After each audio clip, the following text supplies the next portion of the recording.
really shooting for something that was really over the top and visceral. We wanted to take that really in-your-face feeling that Diablo 2 had, and then really, and amplify it a lot, and just go way over the top with it. For the art style, it was a matter of improving on the readability of the game. So, there was a conscious effort to really separate the combat from the background a little bit more, so that you could really feel the background, feel the combat on top of the background, but at the same time, get some more color into the game, some more saturation, some more vibrance to it, and it'll flesh out the feeling of the world as a whole.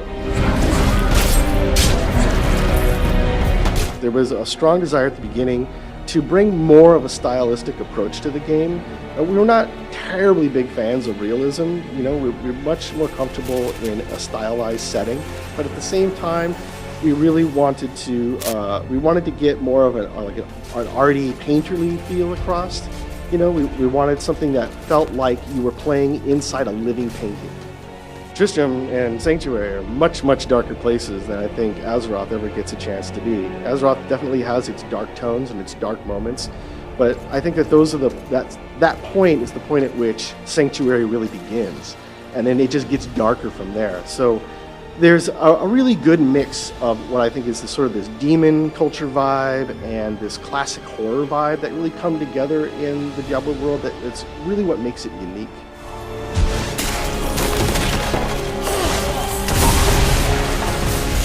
It starts with simple archetypes, right? We want to start with things that are recognizable and that we know are going to resonate with our audience. But then we're not comfortable with just leaving it at that. We're not just going to do a caster and just call it a mage. We want to take something like that and then give it a twist, give it something unique. So our barbarian is kind of an older man. It's not something you've really seen before, an older barbarian. And then at the same time, with the wizard, we wanted something that's like a little bit more rock and roll, a little bit more rebelliousness.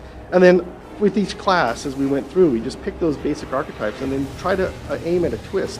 So looking at the Demon Hunter's really like a big twist on the idea of a Ranger. Ranger's a little bit more of a flat idea. Demon Hunter's got a lot more richness, a lot more depth and darkness, and a lot more tie-in to the story that we're telling in Diablo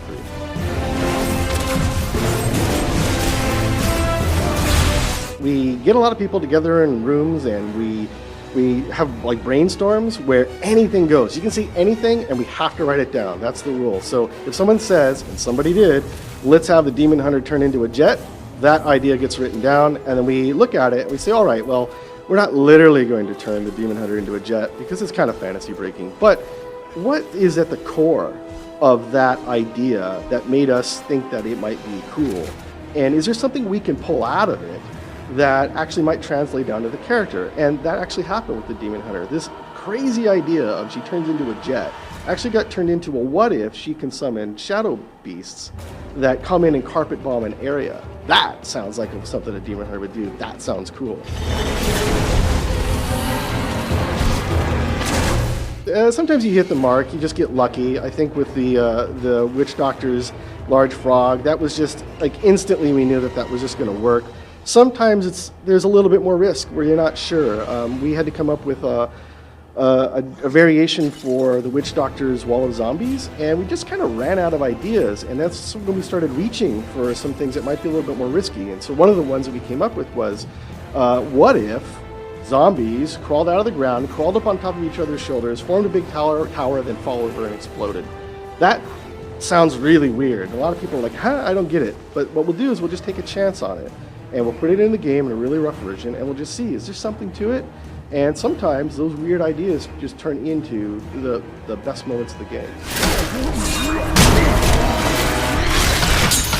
We're doing very much the same kind of approach to randomization in dungeons that Diablo 2 had, in that we build a lot of custom rooms, something like 40 to 60 per dungeon, and then we pick from them randomly when we want to build one out, live, in real time. But we added to that a system where we can take a chunk of the world and then decide that something else can go in the middle of it randomly. So if you imagine that every chunk of the world is like a donut, you can fill the hole with something different every time. So you might play through an area, let's say of the desert one time, and you find an open area where there's just sand and monsters. The next time you play through, you're in that same location, and you find that there's a caravan that's been busted down, and there's a guy there, and maybe he's being attacked by monsters. And then you go back a third time, and there's something completely different there.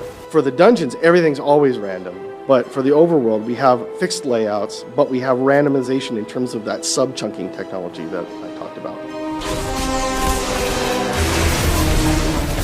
Combat's the core of the game. It's what you're going to do most. And it's the part of the game that my team is probably closest to in terms of all the things that we do. So we're really invested in it. We're heavily involved in it. And it's, it's not our baby. It's the whole team's baby. Everybody contributes to it.